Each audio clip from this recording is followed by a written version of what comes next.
Hi everyone.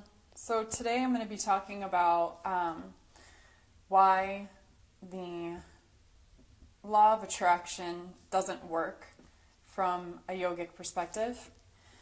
And so before I get into that, I do want to thank Swami Jay, and I also want to thank Brenda with Traditional Yoga Studies, who I study under both of those people. I want to give them some thanks because for making this information widely available, and yeah, so I would like to thank them first, and I'm just going to give a couple minutes for some other people to join us that I know we're going to.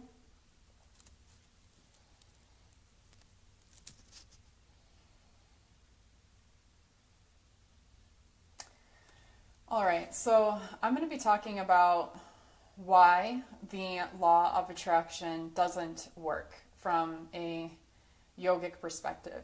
And so, in brief, what is the law of attraction to begin with? So this is something that has become more and more popular today and encouraged amongst a lot of different circles, really, anywhere from business circles to new age self-help circles.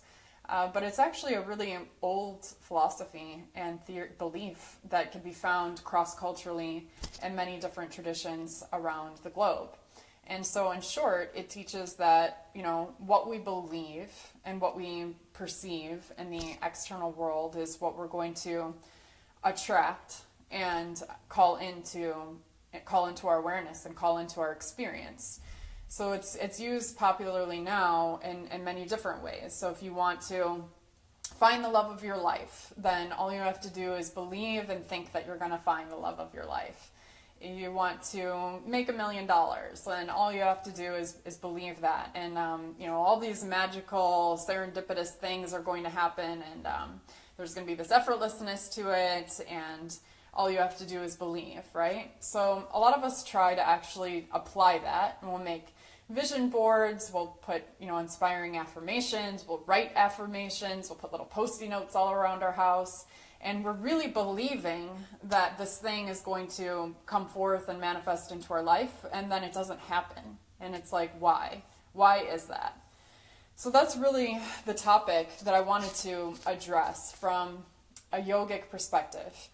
And so I couldn't escape when trying to explain this, from a yogic perspective. I really couldn't escape having to, take sort of like a deeper dive into yogic philosophy. I couldn't, really simplify this down. I'm going to try my best.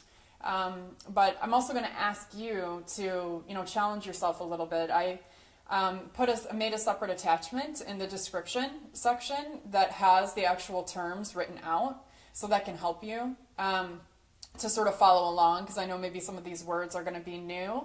But I really wanted to make this a class because I find the topic so extremely fascinating and interesting and applicable. And I know that when I first learned about it, it just like blew my mind, and it also just helped me really understand how to use the law of attraction really in a way that's been much more powerful. So I'm really excited to share this information with you, that being said. Okay, so where we're going to start is actually just in making sure that we understand some terms before we move on. So the first term that we need to understand is karma. So karma. So a lot of us know karma from almost like if you do something bad, then it's going to come and bite you in the butt. If you do something bad, then it's going to get you back at the future. So you better generate good karma. And actually that part of things is true. There are ways to generate positive karma, and there's ways to generate negative karma, and those things kind of like do circle back and can come back and get us in a sense. But karma really means like cause and effect. So basically, every action has a reaction, and that's karma. If I take a rock and I throw it into a lake, the rock's going to hit the waves and ripples are going to move out from the center of that rock. That is karma. The ripples are the karma. And so we can see the ripples moving out, so that's this karma that we can see and observe, but it may ricochet out and affect, everything in creation. And so there are seen and unseen effects or consequences of all of our actions, positive or negative. So it means, in short, cause and effect. So karma means cause and effect. Another term that we need to review is samskara. So we've got karma, which is cause and effect, and then we have samskara.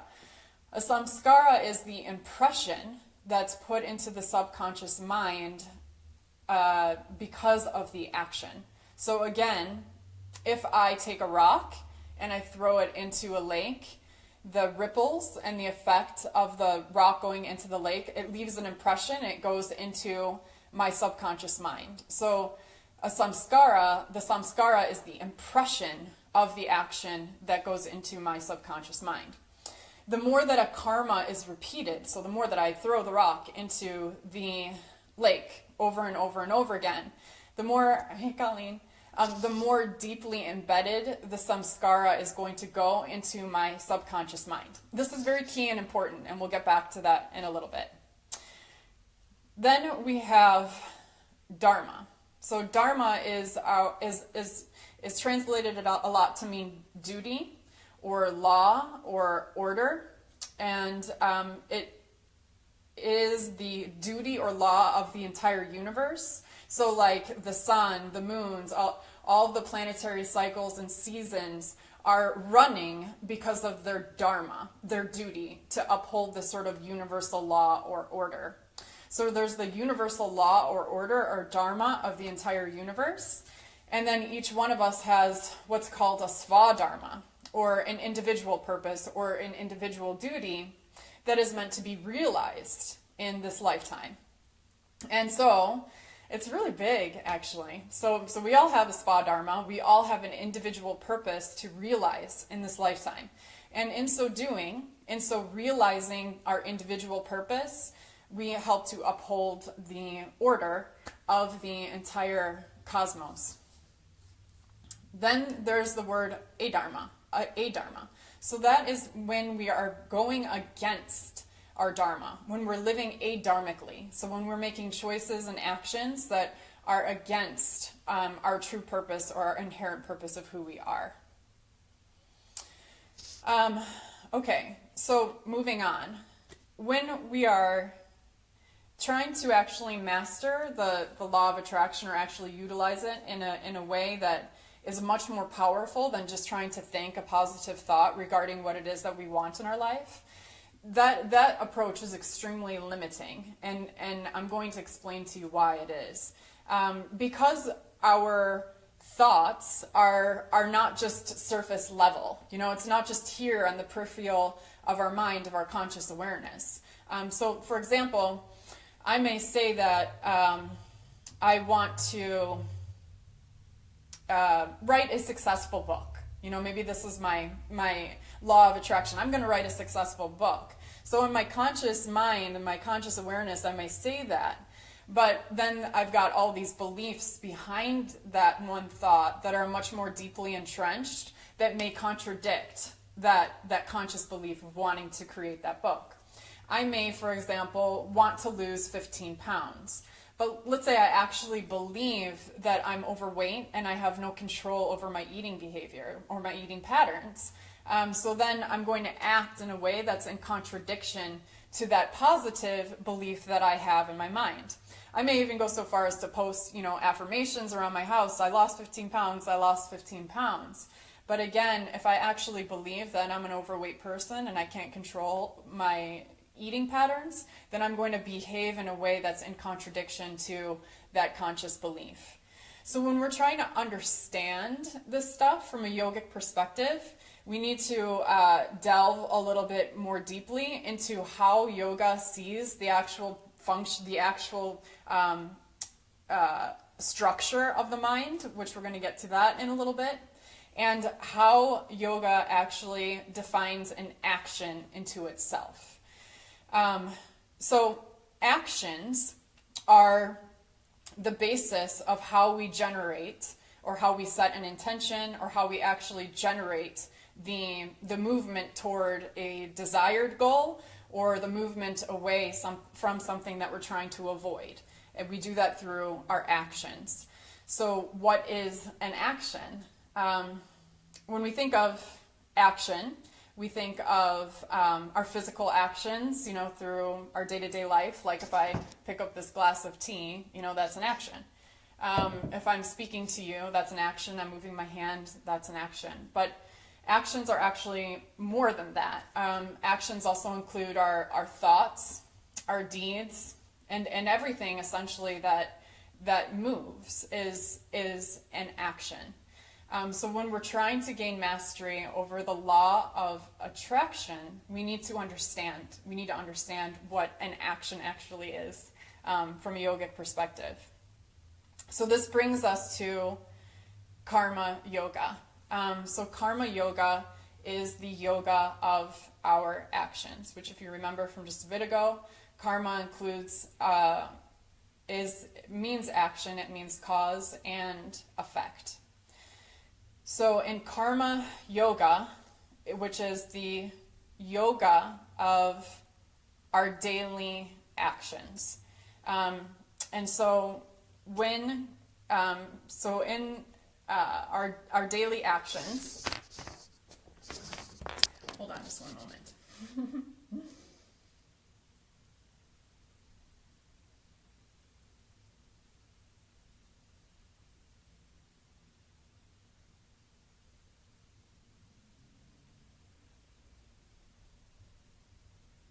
Okay, so karma yoga is a branch in yoga that deals specifically with our daily actions. And so when we practice principles that are part of karma yoga, we are using meditation in action. So according to karma yoga, there are 3 different types of karma. We have sanchita, kriyamana, and prarabdha. So there are 3 different types of karma. This is all going to come together, I promise. So just stay with me. So sanchita is the sort of storehouse of all of our samskaras. So they are, samskara, remember, is the impressions of our actions that are stored in our subconscious mind. So sanchita karma is the type of karma that is the storehouse of all of the impressions that we've received in our lifetime. Then we have kriyamana karma. And so kriyamana karma is all of the actions that we're dealing with in our present day time. So kind of like what's happening right now. And then we have prarabdha karma. And these are the actions that we can't really sort of stop in a way. They're the actions that are being played out. For example, if I decided to take this pen and throw it across the room right now, after it left my hand, there's nothing that I can do. The pen is going across the room. So that's that type of action. So again, sanchita is the storehouse of sort of potentials based on our samskaras, or all the impressions that we've had in our life. Kriyamana is the present, what's happening right now, the present action. And prarabdha are the karmic actions that can't be stopped. It's already in flight. So according to karma yoga, when we're dealing with these 3 types of actions, we have sort of 3 different ways that we can interact with these different actions. And the way that karma yoga teaches this is by using this metaphor of arrows, So according to karma yoga, actions are actually akin to arrows. So there are, and we, as practitioners of karma yoga, are archers. So in choosing our actions, or however we relate to our actions in our lifetime, it expresses our skill level as an archer, or as a yogi, you could say as well. So we have the arrow, or the action of how we can deal with the things, the possibility of things, the sanchita, the storehouse of potentials based on our impressions. We have the arrows that we can choose to respond or react to the Kriya Mana Karma, or the possibilities of what we're dealing with in our present day right now. And we have the arrow of how we can deal with those things that have already taken flight. There's nothing we can do about them. But what we can do is we can deal with the consequences, right? So we can choose how we're going to relate to whatever has happened. So when we're thinking about ourselves as archers, and we're thinking about ourselves and how we are interacting with our actions, we can look at all the possibilities and choices in our life, you know, like they're arrows. And we can see ourselves as an archer, you know, and how are we going to be more selective? How are we going to be wise? And how are we going to be intentional about the actions that we choose to engage in? And everything is an action. So the way that we increase the skill level is by, first of all, is by thinking about our target. You know, what is it that we want to achieve? Or when it comes to the law of attraction, what is it that we want to see manifest? What is the actual target? What do we desire? What do we want? And then we look at all of our arrows, you know, and so the question then becomes, are my arrows, you know, in congruency with my desired outcome? Or do I have arrows that are in contradiction to that desired outcome? If I have many different arrows, you know, which we can see sometimes if somebody is in like a lot of fear state, or if there's a lot of anxiety and there's a lot of worry, or if somebody is like, you know, running, doing a whole bunch of things at a different times, or if somebody is not clear about what they desire or what they want, you know, all those things are arrows that are sort of pointing in different directions, you know. So you've got your target and you've got all these different intentions, all these different desires. And so the question then becomes, you know, are your arrows pointed, are as many as possible, are they in alignment and pointing toward your target? The next contemplation as an archer is how is your aim? You know, how is your aim? So it takes practice to draw back the arrow and steadfast your gaze and keep your eyes pointed, fixated on your goal and on your target. And so if you don't practice that, or if you're trying to shoot over there sometimes and you're trying to shoot over there sometimes, then that's going to be the result that you actually get. Then we have how our actions impress our subconscious mind, okay? So this gets back to the Sanchita karma, so that storehouse, which maybe at this point this may still be a little bit vague. The Sanchita karma is that type of action that relates to all of the possibilities sort of and the potentials of what could happen. It is where the samskaras go. The samskaras, again, are these impressions based on the action that's happened. So, for example, again, I throw the rock into the lake, it puts an impression in my mind. And that goes into the Sanchita. So there's sort of this communication cycle that happens between karma and samskara, which in yoga karma it's called recycling.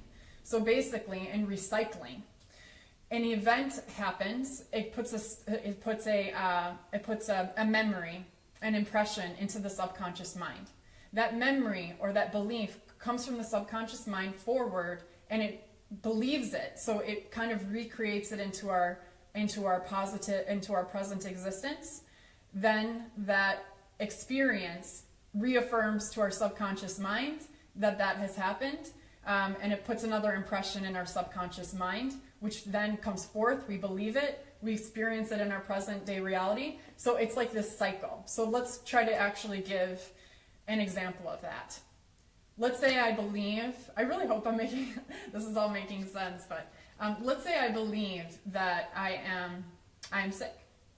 You know, let's say I believe that I'm sick, I'm exhausted, I can't like function in this modern world. You know, this is a belief that I have.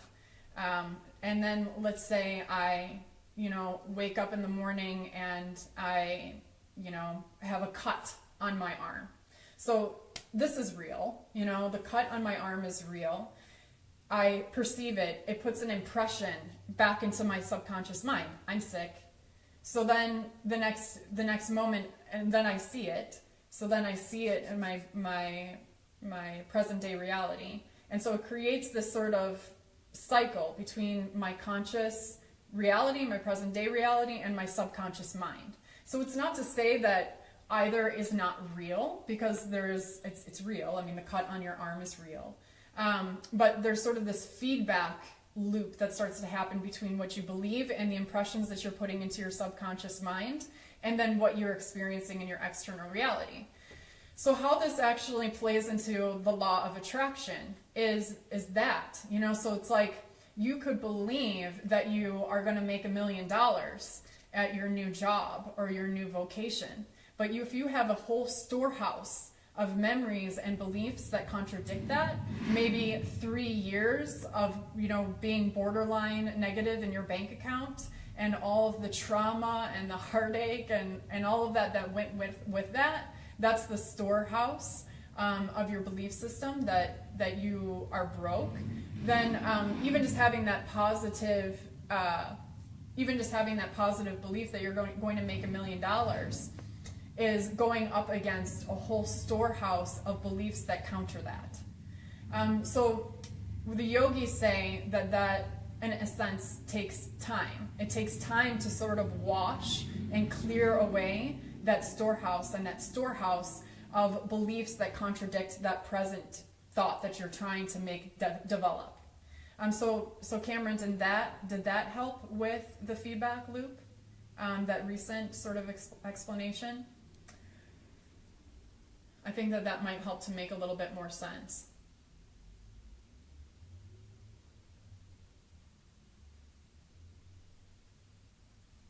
Does everyone understand that? I'm just going to give you a minute to ask any questions.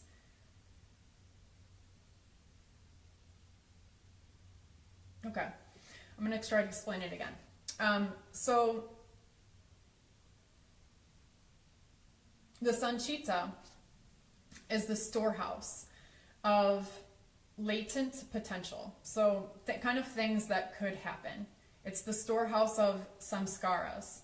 And so a samskara, what is a samskara? Is a impression that we receive based on an action. So like I will put this into an example. If I take a ball and I drop it onto the ground, the karma was me throwing a ball onto the ground. That was the action. The impression that it put into the sanchita, into my subconscious mind, is that the ball bounced. So the ball bounced. That's the impression that goes into my mind. That's one example. Another example could be like I'm in a relationship with a man, and so that's my identification of love. And let's say he hits me. So now my action was to be in a relationship with a man. My impression is that he hits me. Okay? So let's say I store that into the sanchita, the potential, okay? And it becomes a belief in my storehouse of memory, in my sanchita, of things that are possible to happen. And let's say then I get into another relationship with another man, and it becomes abusive. And you've probably heard this story before of a woman who, tends to get involved into relationships with abusive men. So let's explain this from the level of sanchita and karma, from a yogic perspective. So she gets in a relationship with a man, he hits her, that impression stores into the sanchita. It in some way becomes a belief, okay? So now let's say she gets out of relationship with that man, and she's like, this is it. I've been in numerous abusive relationships, and it's over, no more. My next relationship is going to be really good. So this kind of like, she wants it to be something different. So on the very superficial level of her consciousness, she's saying that she wants it to be different. But there's a storehouse. There's the sanchita. There's a storehouse of many different experiences and beliefs and impressions that she has got that are stored within that are different than that. They contradict that conscious desire of her to be with a man in a healthy relationship. So even though she may consciously think that that's what she wants, the Sanchita may be moving forward actions or impressions that continue to bring her to be attracted to a man who's going to continue to abuse her. So that would be one example. So from the perspective of karma yoga, it is said that it takes time. You have to actually make many different actions to give your subconscious mind different impressions, so that eventually your subconscious mind, or the Sanchita, is in alignment with your present desire or your present action. So it's like, how do you actually do that then? Well, there's many different ways. I mean, you could do it through, affirmations. Those things, it's not to say that they don't work, but it may not work in such a short amount of time. Or it may be that there needs to be more effort, more experience, more memories that are different than the Sanchita that was originally formed, and maybe a collection of experiences and impressions that are still in contradiction to what that person presently wants. So that's the recycling nature. You create an impression of whatever it is that you're experiencing. It goes into your subconscious mind. That belief then comes forward into the present, and you continue to reaffirm it. Reinforce it. So, one way to, so let's just keep moving forward. I hope that you get it. Okay. You can ask any questions if you want to.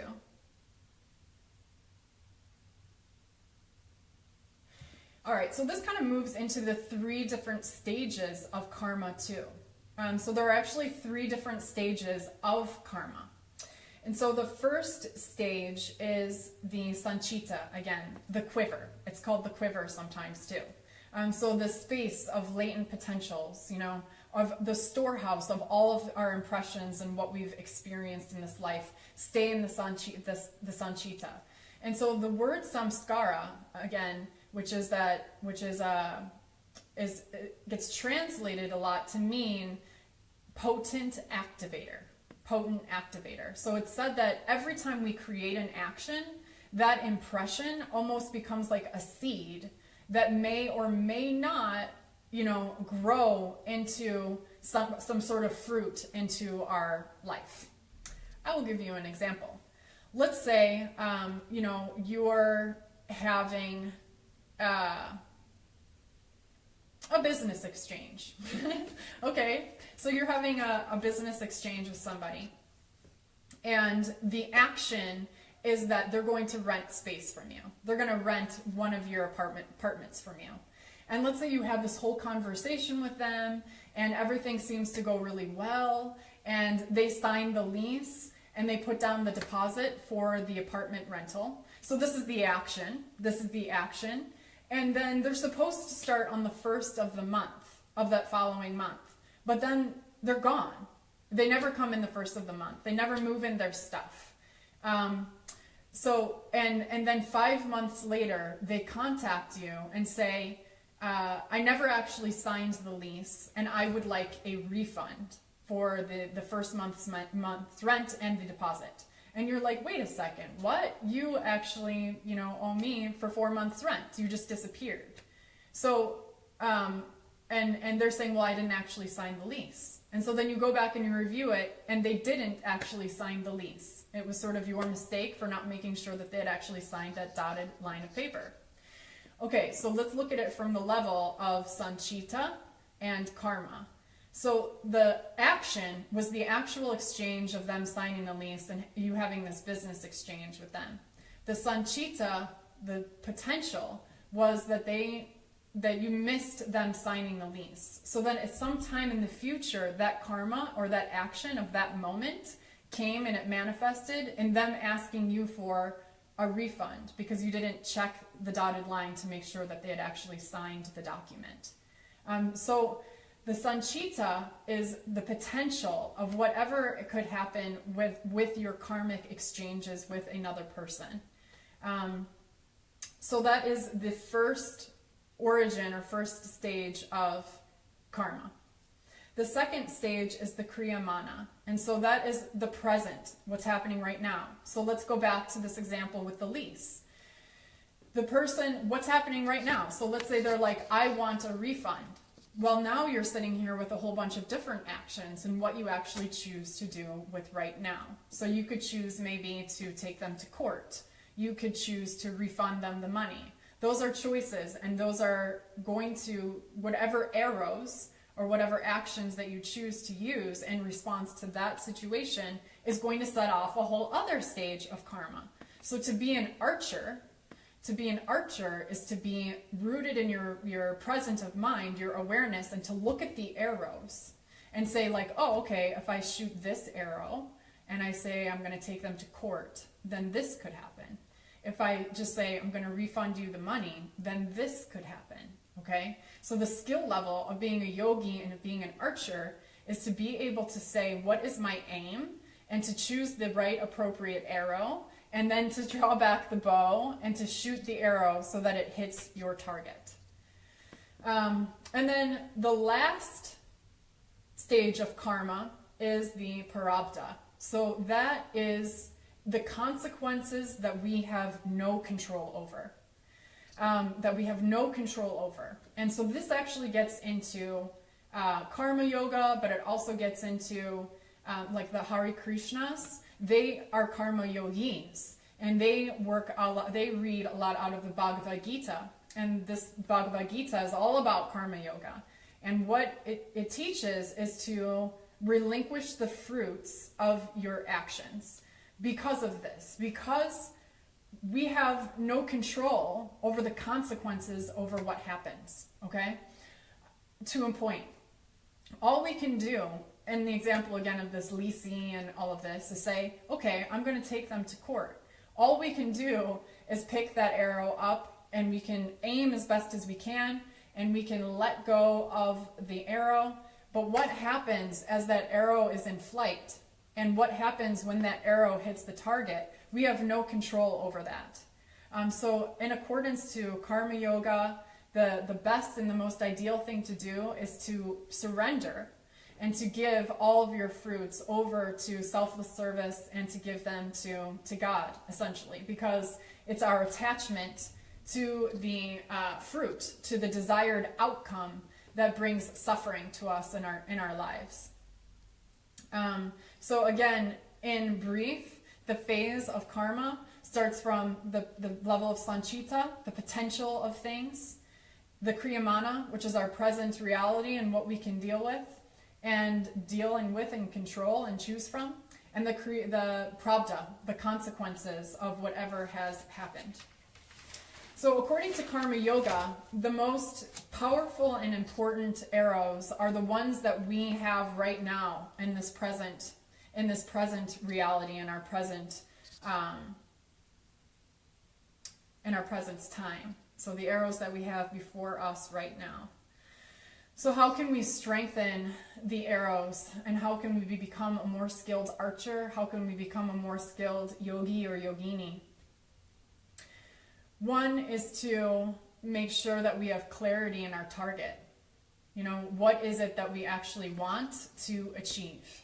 And this is really important because there's so many things that can happen in life and in our relationships and interactions with other people that have the potential to instigate reactivity in us. You know, may instigate vengeful thoughts, may instigate sadness, anger, you know, fear. And so if we are making our choices in response to those emotions, we may not be aiming at our target. We may lose focus of that totally, and we may not be moving toward our essential target. So being very clear about what it is that you want in life or in a desired outcome or whatever it is, you know, becomes extremely important. And in the law of attraction work is absolutely important. You know, we can't say that one moment, we believe that we're going to be successful in our business. And then in the next, or in our relationship, or in whatever it is that we're doing, and then be making different actions that's in direct contradiction to that. We can't say we want a loving, supporting relationship with our significant other, and at the same time be having an affair on the side. That's a huge contradiction of action and of desired outcome and desired aim.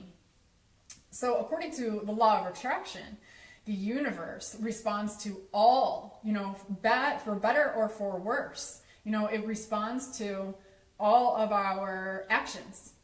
So our actions which again are not just our physical actions, but our thoughts, our deeds, and our beliefs.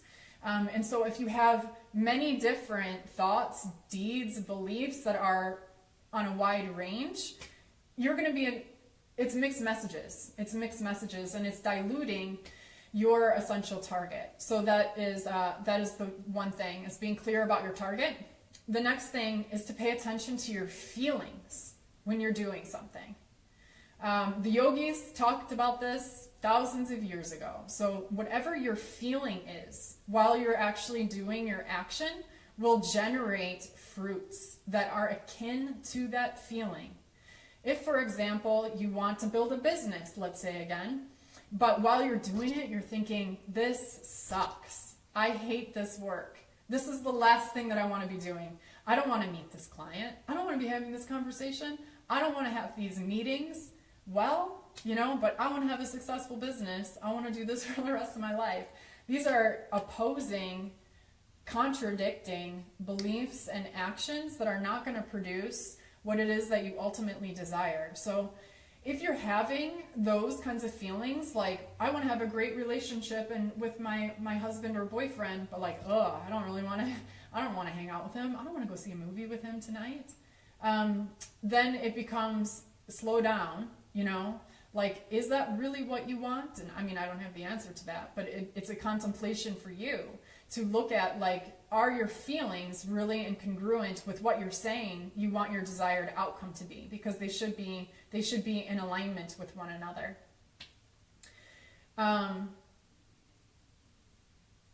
When you are feeling badly about something, when something is so much of a struggle all the time, chances are really, really high that you're living adharmically. Remember that word dharma.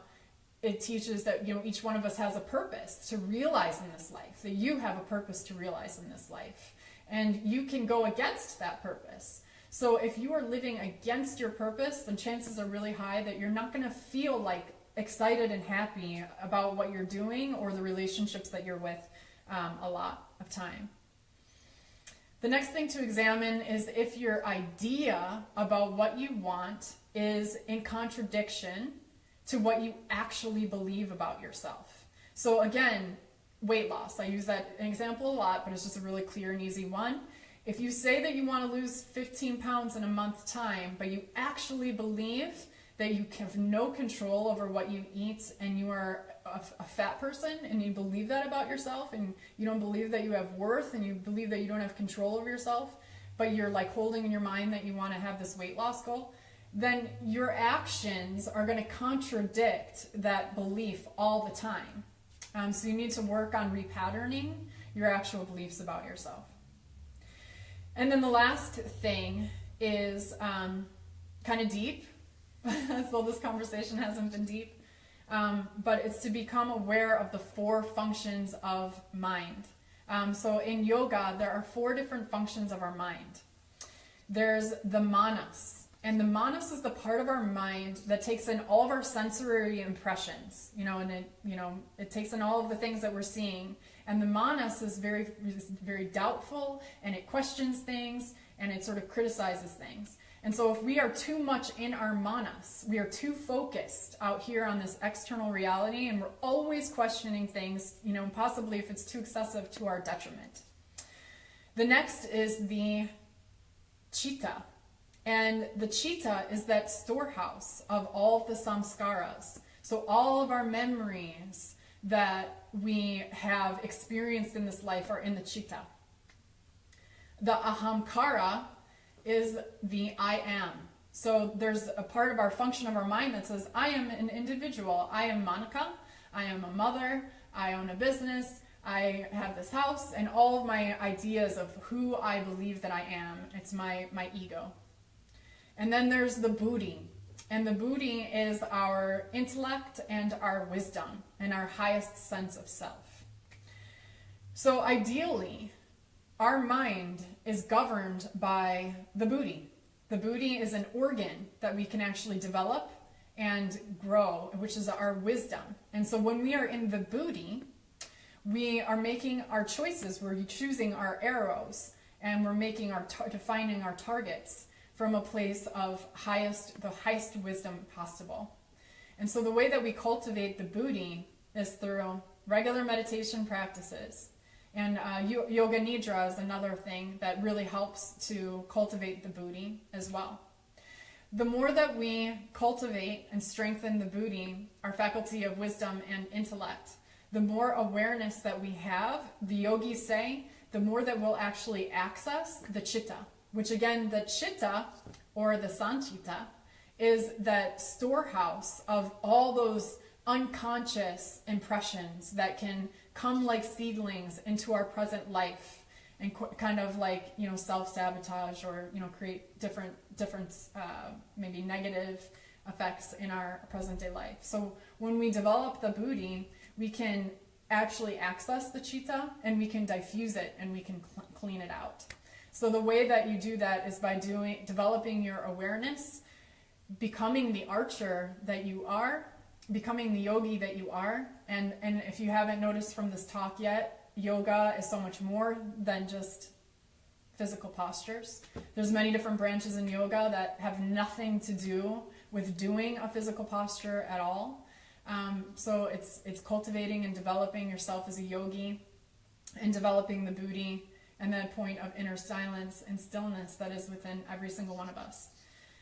So this is the nature of my work and what we do in the Inner Alignment Mastery Program to help with reducing the negative effects of anxiety. So if you would like to learn more about that program and how it actually would apply to you, how you can use this information directly in your present life, then you can click the link and sign up for a free 50-minute breakthrough session with me, and I'd be more than happy to discuss this with you further. Thank you so much for your time today, and I hope you have a great weekend.